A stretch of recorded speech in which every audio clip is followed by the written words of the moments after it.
Hello and welcome to the First Blast. Well, today's show is all about connecting dots. You know that game that children play?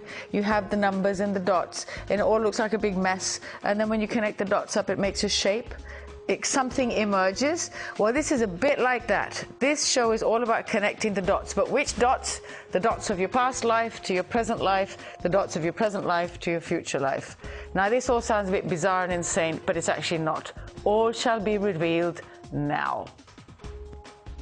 Goals, goal orientation, setting your goals, setting your targets. Most people are pretty sure what they don't want to do. Common sense is not common practice. Process of elimination could take your whole life. The bigger purpose, where you want to go. It is actually a way of discovering yourself. To figure out how to set your goals. Oh, this is something I need to look at again because oh wow. Because I've been dozing off, not going after this. Yeah. Get up, dust your knees off, pick yourself up and off we go again. Discovering the greatness and effectiveness which lies within. You live a life in the forward direction, but you understand life by going backwards. No one's lucky with their success, are they? My luck was bad, that guy was lucky. We hit the nail on the head. Yeah.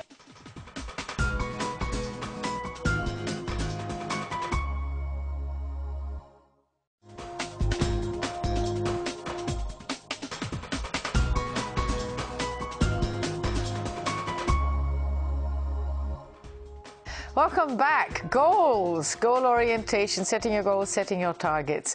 It's a fundamental part of everybody's life, especially young people. Sumair Abro joins us again. Thank you, Sumair, for joining us. Thank you. What are goals? Imagine a football match. Okay. Yeah, two teams on the field and they don't have goals. What do you think will happen? I like the analogy. Yeah, so we need goals to have a sense of direction in our lives, personal and professional, where we're heading towards.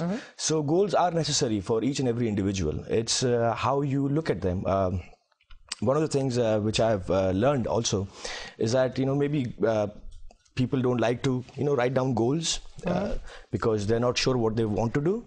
So one idea which comes to my mind is that if you're not sure what you want to do, most people are pretty sure what they don't want to do.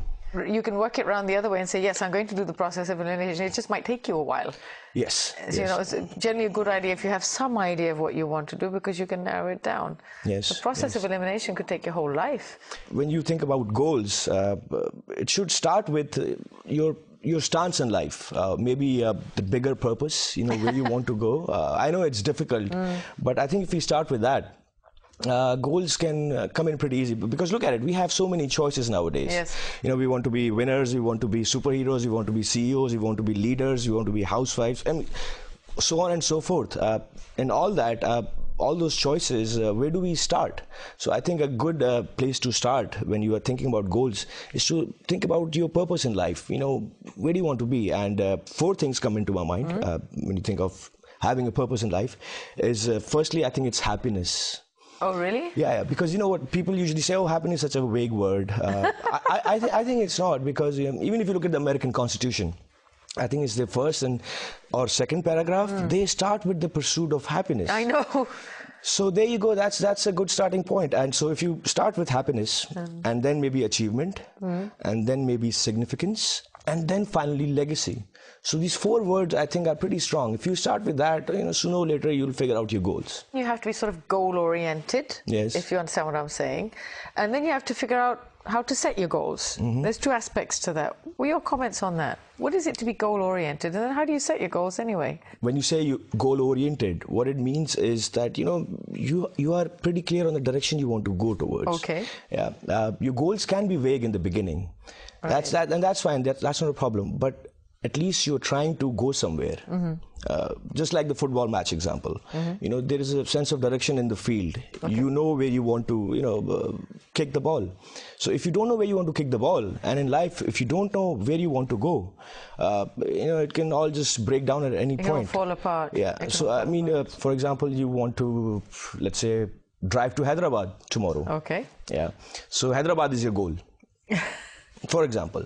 And while driving to Hyderabad, you see a lot of milestones on your way. Yes. Like Hyderabad. 100 kilometers, 200 kilometers, whatever. Yeah. So those are the little targets that you set to achieve your goal, and it works with everything. And the second question, if I remember it correctly, was how to set your goals. Yeah, how do you decide that? Okay, how do you decide that? I mean, what's a realistic goal? They have to be realistic too. Yes. Because if your goals are not realistic, then your expectations are high, you can go wrong. Yes, yes. And you can disappoint yourself. Yes. Well, when it comes to realistic goals, you know, when you think too much about reality, I think what it does, it smashes the whole idea of dreaming about things. So too much analysis causes paralysis or what? Well, yeah, possibly. Because, you know, the realistic thing to do in Pakistan when I was growing up was to have an engineering degree, which I did, because that was very realistic. Yeah, that was where it's at. Well, yeah. and practical, become a doctor. And now you see so many new things which have actually become a reality. You can go into media, you can go into IT. There's so many different avenues. So what's realistic to you know, most people is okay. It's good. It's very safe. But when you just think about realistic, you know, you forget the difficult part of achieving something where there fear is involved. And you know, it's not very easy for many people. So yes, realistic is good, but then again, you know, try for something which is impossible. It can happen. You can dream. That's what you're saying. Sure, you can dream. The worst thing, what can happen, you're not going to achieve it. But don't you think that people who set unrealistic goals and let themselves down, then self-negate themselves by feeling they're a failure? Doesn't it create feelings of discontent? I mean, would you get a sense of feeling inadequate that somehow I set this target and I never achieved it? Yes. I mean, I understand you said the best thing to do is to make a list. But then what do you do with that list after 2 years, 5 years, 10 years, 15 years? What are you supposed to do? Hang on to that list from 22 to 62 or what? Okay. See that list where you have all your goals. Yes, that's a good idea to, you know, hang on to it. Because, you know, many people, what we tend to do is we have lots of goals in life and they're all up here. Yeah. And what happens is with time, your memory can fade. Your brilliant ideas can evaporate. Yes. So the best advice is to write them down. I know a lot of people who actually have their written goals in their wallet. In their wallet? In their wallet. And what they do is every now and then they take it out and just have a look at it. Oh, this is something I need to look at again because because I've been dozing off, not going after this. So it really helps to have like a small list in your wallet preferably, and have a look at it again and again. And you first question, the question of feeling inadequate, for example, you know, if you fail, you know, because the goal was unrealistic, if you fail, I think with failure, you also gain strength. Well, I know that it's been said that failure is not failure because all you've done is discover one other method that doesn't work. Yeah, I think Edison said that. Along those somebody lines. said that, I know. Yeah. So maybe that's the approach that you need to take. Get up, dust your knees off, you know, pick yourself up and off we go again. Absolutely, because if you look at failures, I think Edison had a better quotation. The more time you fail, the chances of your success can also increase.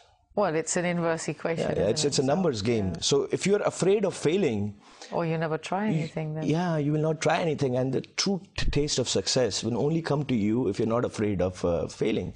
So all that stuff about, I think that's really the essence of what you're saying. It's a question of being confident, to have no fear of failure, and I think also to have the freedom of mind. To roam and sort of dream. I mean, I have to be honest. If someone had said to me 3 years ago, "You'll be on a TV channel doing a chat show," I'd like, "Oh yeah, right." You know, I haven't done anything like this. What do you think? I don't know anything about media. But you're doing it. There you go. Yeah. And it took I mean, I have to say, I resisted it for a long time. So I was like, TV. Very public, you know, the whole world looks at you kind of thing. But, and I have to say that, you know, it's been a whole new avenue and something new that I discovered, which I didn't know I could do. So there you go. There you go. Yes, thank you. Everyone. It's very, very important. How important do you think it is to reassess those goals? How often should you do it? I think lots can happen in your life. The thing with goals also is that, you know, they're not static. We were having a conversation earlier about being static. So goals are not static. With time, your goals can also shift. You know, as they should. As they should. As they should. They can increase. They can shift.